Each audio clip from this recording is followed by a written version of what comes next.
नमस्कार दोस्तों। तो आज हम जानेंगे टीपू सुल्तान के बारे में कुछ प्रभावशाली बातें।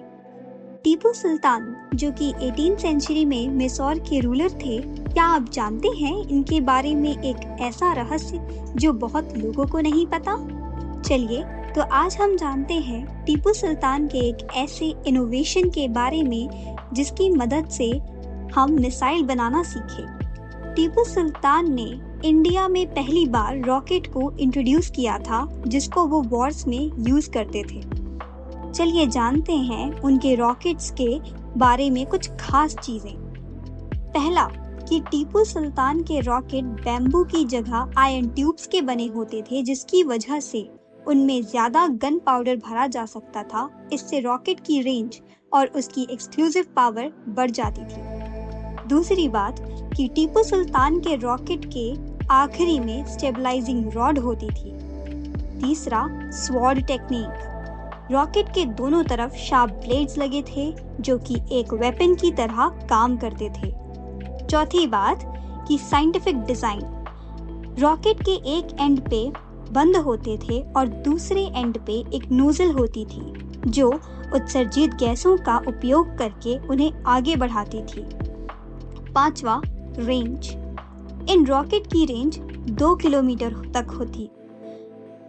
छठा कि टीपू सुल्तान के रॉकेट्स 1780 और 1790 के दशक में ब्रिटिश ईस्ट इंडिया कंपनी के खिलाफ जंग में बहुत प्रभावशाली रहे। सातवां, टीपू सुल्तान के रॉकेट ने विकास को प्रभावित किया और युद्ध तकनीक में एक स्थायी विरासत छोड़ी। टीपू की हार के बाद ब्रिटिशर्स कुछ रॉकेट्स इंग्लैंड ले गए। इससे 1805 में कॉन्क्रीव रॉकेट का विकास हुआ जो मैसूरियन रॉकेट से प्रभावित था। कॉन्क्रीव रॉकेट ने नेपोलियनिक वॉर्स में महत्वपूर्ण भूमिका निभाई।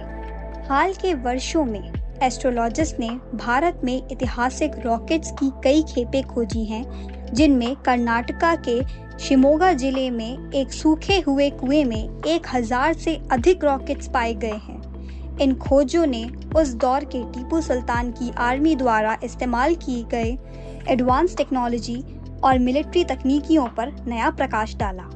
टीपू सुल्तान की मृत्यु 4th एंग्लो मैसूर वॉर में हुई। तो आज हमने टीपू सुल्तान के रॉकेट्स के बारे में जाना।